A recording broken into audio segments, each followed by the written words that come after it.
ស៊ីឈីវដូច្នេះទាំងនេះជាស្នាដៃរបស់អ្នកទាំងអស់មែនទេអីយ៉ាស៊ីឈីវអ្នកពិតជាអស្ចារ្យណាស់សូមអរគុណអ្នកទាំងអស់គ្នាឈៀអ្នកគឺជាម្ចាស់ផ្ទះពេលវេលាដ៏សំខាន់ដែលត្រូវបានជ្រើសរើសដោយចៅវាយធំបន្តទៅមុខទៀតយើងទាំងអស់គ្នាជឿជាក់លើអ្នកចៅវាយធំស៊ីវឈៀវ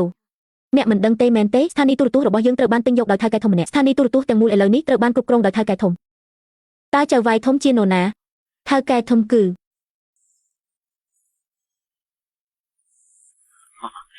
ស៊ីវឈៀវថ្ងៃណាមួយអ្នកនឹងជួបចៅវាយធំអូអ្នកទាំងអស់គ្នាទៅធ្វើការទៅគម្រោងពិធីជប់លៀងមាសថ្ងៃស្អែកយើងក៏ត្រូវការកិច្ចសហប្រតិបត្តិការយ៉ាងពេញលេញពីសហការីនិងនាយកដ្ឋានទាំងអស់ផងដែរចូលយើងលើកទឹកចិត្តគ្នាទៅវិញទៅមកទៅ It's been 10,000 hours, 10,000 more. Oh, if that's what it takes to learn that sweetheart of yours. And I might never get there, but I'm gonna try. 夏夏，拜拜。 It's 10,000 hours or the rest of my life. អ្នកពិសោធន៍តើអ្នកមានគម្រោងយកទៅនៅពេលណាអូទេបងថ្លៃស្រីខ្ញុំដឹងថាអ្នកជាចៅវាយធំនៅពីក្រោយឆាកថ្ងៃស្អែកបន្ទាប់ពីវគ្គធ្វើជាម្ចាស់ផ្ទះលើកដំបូងរបស់គាត់បានបញ្ចប់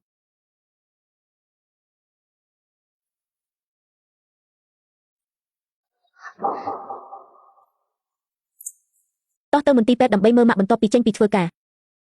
លោកគ្រូពេទ្យតើលោកគ្រូពេទ្យគិតយ៉ាងណាចំពោះខ្ញុំដែលលក់កូនក្នុងផ្ទៃរបស់ខ្ញុំលោកស្រីឌៀវិជ្ជបណ្ឌិតល្អបំផុតរបស់ពិភពលោកពួកគេទាំងអស់ត្រូវបានអញ្ជើញដោយលូចុងយើងបានបង្កើតផែនការព្យាបាលថ្មីមួយផែនការនេះគឺដើម្បីធ្វើការវះកាត់ខួរក្បាលម្ដងទៀតលើអ្នកជំងឺឱកាសដែលអ្នកជំងឺភ្ញាក់ពីដំណេកបន្ទាប់ពីការវះកាត់គឺខ្ពស់ដល់80អស្ចារ្យមែនអរគុណលោកវិជ្ជបណ្ឌិតលោកលូបានឆ្លៀតឱកាសពីខ្ញុំហើយខ្ញុំបានសងប្រាក់គាត់មុន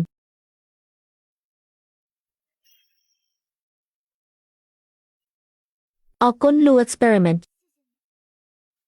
អ្នកជាប្រពន្ធរបស់ខ្ញុំកុំមានសុជីវធម៌ខ្លាំងពេក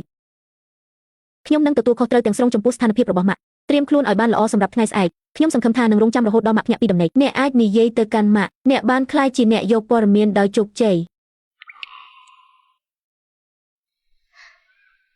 ថ្ងៃនេះខ្ញុំចង់ចំណាយពេលជាមួយម៉ាក់ខ្ញុំនឹងធ្វើការនៅទីនេះខ្ញុំនឹងចេញទៅក្រៅមួយរយៈមានអ្វីខុសសិនយ៉ានដុនអ្នកដែលរងចាំបានមកដល់អស់ហើយ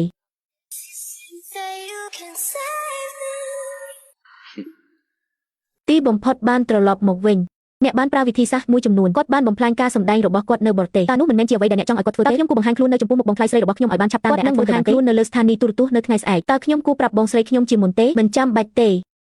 វិធីល្អបំផុតដើម្បីកម្ចាត់សុបិនអាក្រក់គឺត្រូវលុបបំបាត់វាដោយផ្ទាល់ថ្ងៃស្អែកនឹងជាលើកដំបូងរបស់គាត់នៅលើសមរភូមិយ៉ាងណាក៏ដោយខ្ញុំបានគ្រប់គ្រងសមរភូមិទាំងមូលរួចហើយដូច្នេះលទ្ធផលមិនសំខាន់ទេគាត់អាចធ្វើអ្វីក៏បានតាមដែលគាត់ចង់បានអ្នកបានចំណាយប្រាក់ $3.5 លានដើម្បីទិញយកស្ថានីយទូរទស្សន៍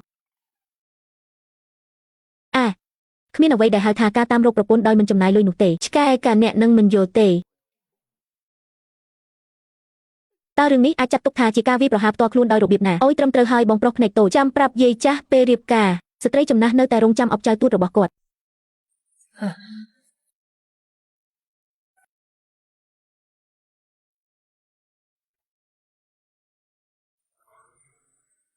កុំមកលើកុំមកចិត្តទៀតអីកុំខ្លាចអីខ្ញុំនៅទីនេះសម្រាប់អ្នក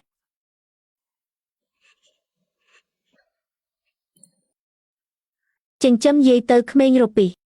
តើពួកគេបានប្រាប់ខ្ញុំអ្វីខ្លះពេលពួកគេត្រឡប់ទៅប្រទេសចិនតើអ្នកមិនបាននិយាយថាអ្នកនឹងនាំចៅស្រីម្នាក់មកឲ្យខ្ញុំទេតើចៅស្រីប្រសាស្រីរបស់ខ្ញុំនៅឯណា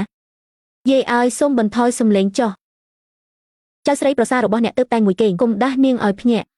ខ្ញុំពិតជាមានចៅស្រីម្នាក់មែនតើចៅស្រីប្រសាស្រីរបស់ខ្ញុំជាមនុស្សបែបណានាងឈរនៅក្នុងពន្លឺថ្ងៃអស្ចារ្យនឹងកក់ក្ដៅហាខ្ញុំនឹងត្រឡប់ទៅប្រទេសចិនវិញដើម្បីជួបចៅស្រីរបស់ខ្ញុំកំពុងដាក់ទូរស័ព្ទចុះរដូវក្ដៅនិងរដូវស្លឹកឈើជ្រុះដ៏ភ្លឺស្វាងនឹងកក់ក្ដៅនោះខ្ញុំពិតជានឹងរកអ្នកឃើញនៅទីបំផុត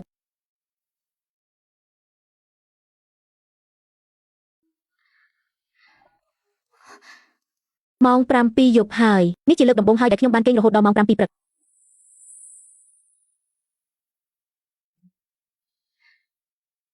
វាបង្ហាញថាគាត់តែងតែនៅទីនោះសម្រាប់ខ្ញុំ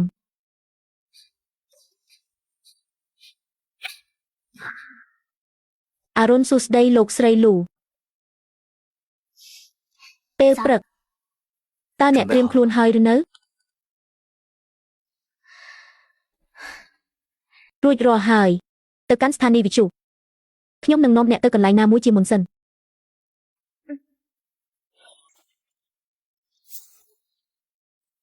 តើកន្លែងនេះជាកន្លែងណាលោកស្រីលូខ្ញុំជាជាងកាត់សក់របស់អ្នកលោកស្រីលូខ្ញុំជាអ្នកផាត់មុខរបស់អ្នកលោកស្រីលូខ្ញុំជាអ្នករចនាសម្លៀកបំពាក់របស់អ្នកខ្ញុំប្រកល់ប្រពន្ធខ្ញុំឲ្យអ្នកលោកលូសូមលោកមានទំនុកចិត្តឡើងលោកស្រីឌៀបានចេញមកតាមផ្លូវ